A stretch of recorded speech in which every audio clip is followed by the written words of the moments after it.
તો નરેન્દ્રભાઈ મોદી નાની ગામમાં આવ્યા હતા અને એમના વિશે બધા લોકો શું બોલી રહ્યા છે તો આપણે આ વિડીયો એન્ડ સુધી જોવાનો છે અને ગીતાબેન રબારી વિશે પણ લોકો શું બોલી રહ્યા છે એ પણ વિડીયો આપણે એન્ડ સુધી સાંભળવાનો છે. તો તમે આ વિડીયો ધ્યાનથી સાંભળો અને બને એટલો શેર કરો કે બધા લોકો શું બોલી રહ્યા છે નરેન્દ્રભાઈ મોદી વિશે જે નાની ગામમાં આવ્યા હતા એમના વિશે. ક્યાં ગયેલા બધા મોદી ભક્તો? આજે નાની ગામના અંદર તમારા ભગવાન આવે છે, તમે કોઈ આવવાના નથી. હે નાણી, શેરપુરા આ બધીથી હાલ છોકરાઓને પરીક્ષાઓ ચાલુ છે કોલેજની, તો ત્યાંથી બસો તો આવતી નથી અને આજ ગુજરાતમાં 2000 બસો આવી છે. એટલે જે ટાઈમે જરૂર હોય ત્યાર તો તમારે સ્પર્ધાત્મક પરીક્ષા હોય એ ટાઈમે તો તમારા જોડે બસો પ્રાપ્ત હોતી નથી પૂરી. તમારે જોવું હોય જોઈ લેજો. આજે 31 તારીખ છે, કાલે 1 તારીખના કોલેજના પેપરો છે, તો એમને કોઈને બસો ત્યાંથી નહીં મળે. એ બધાની જવાબદારી કોણ લેશે? અને જે બી તમે એવું લાગતું હોય ને કે આ બધી બસો આવી છે, એના રૂપિયોનો હિસાબ તમારા જનતા જોડેથી લેવાનો છે.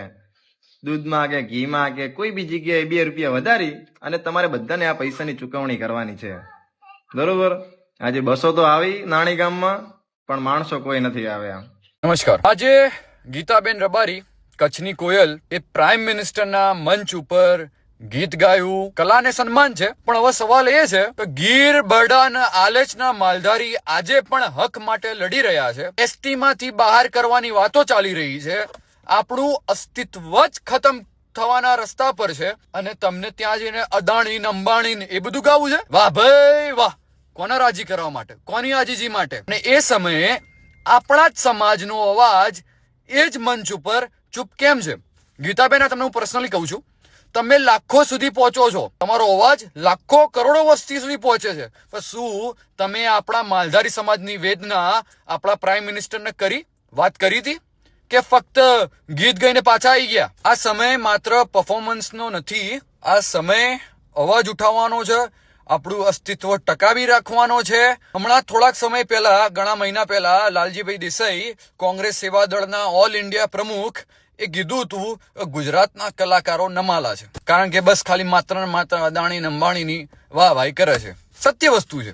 હવે મને ખબર પડી ગઈ, સરકાર ટેક્સ લે છે અમારી પાસેથી, તો બી જંગલના કાયદા, અમારી કોઈ દીકરી ત્યાં ગીર, બરડા, આલેચમાં હોય તો રાત્રે 6 વાગે પછી અમે ના જઈ શકીએ અને એસટી નો હક લઈ રહ્યા છે. તો પણ છતાં આપણા લોકો મંચ ઉપર ચૂપ છે, રસ્તા પર પણ ચૂપ છે. હવે નહીં ચાલે. કલાને સન્માન, પણ સમાજ માટે અવાજ જરૂરી છે. જો આજે નહીં બોલશો ને તમે, તો કાલે અસ્તિત્વ જ નહીં રહે. અને આપણે એ જ લોકો છીએ જે 1857 ની લડાઈમાં લડ્યા હતા. કોઈ નતું લડ્યું, આપણે જ લડ્યા હતા. અને એના પછી 1871 માં આપણને ક્રિમિનલ ટ્રાઇબ્સ એક્ટ હેઠળ આપણને ક્રિમિનલ કરી દીધા. કલાને સલામ, પણ માલધારી સમાજ માટે અવાજ ક્યાં?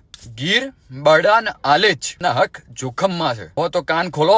હું 23 વર્ષનું, જો મને ખબર પડતી હોય તો તમે બધા તો મારા કરતા વધારે દિવાળી જોઈ. એ મંચ ઉપર ચૂપ ના રહેવાય, કેવું પડે એમને. અને ચૂપ રહેવું પણ એક સમાજ માટે સૌથી મોટો દગો છે. જે અમારો આંદોલન હતું કે નાની મુકામે વડાપ્રધાન શ્રી નરેન્દ્રભાઈ મોદી આવવાના હતા અને જે અમે આહવાન કર્યું હતું કે અમે નરેન્દ્ર મોદીની સભામાં જશું અને જય જવાન જય કિસાનના નારા લગાવીશું, પણ અમારા જે પ્રશ્નોનો સુખદ અંત આવતા અમે આ આંદોલન સમેટી લઈએ છીએ અને સરકારનો ખૂબ ખૂબ આભાર માનીએ છીએ કે અમને સાંભળ્યા, અમારા મુદ્દા સ્વીકાર્યા અને અમારી લાગણીને માન આપી અને તમે જે સ્વીકાર્યું એના બદલ ખૂબ ખૂબ આભાર.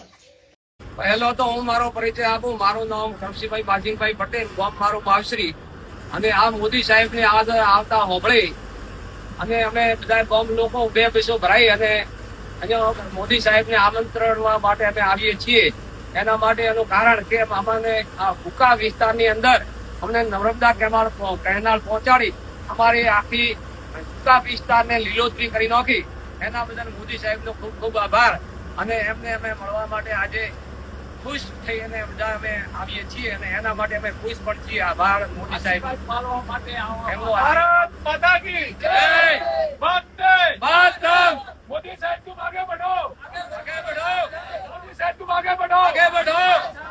શંકરભાઈ સાહેબ તુમ આગે બઢો, અમે તમારી સાથ હે. મોદી સાહેબ તુમ આગે બઢો, અમે તમારી સાથ હે. જય અર્બુદા, જય શ્રી રામ.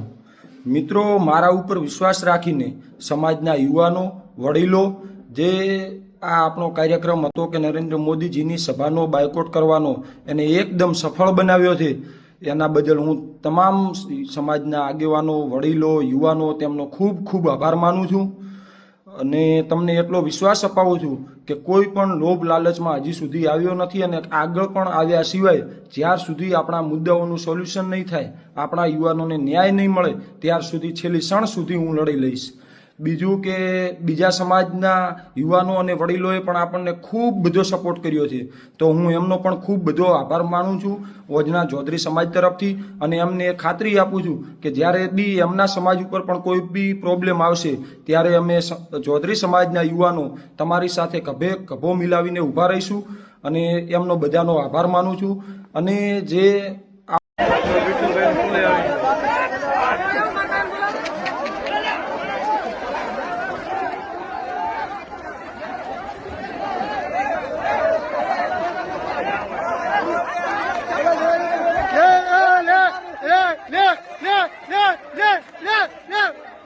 આજે મોદી સાહેબ નાણીમાં આવી રહ્યા હતા ત્યારે મને પેલા ફોન કર્યો, મને કે તમે નાણી આવી રહ્યા છો ને?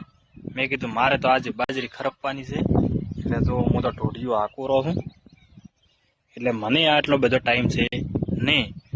પછી જ્યારે મીટિંગ પૂરી થઈ ત્યારે તેઓ ઓટો મારીને હેડ્યા, મને કે ખરપે છે ખોટું બોલે છે.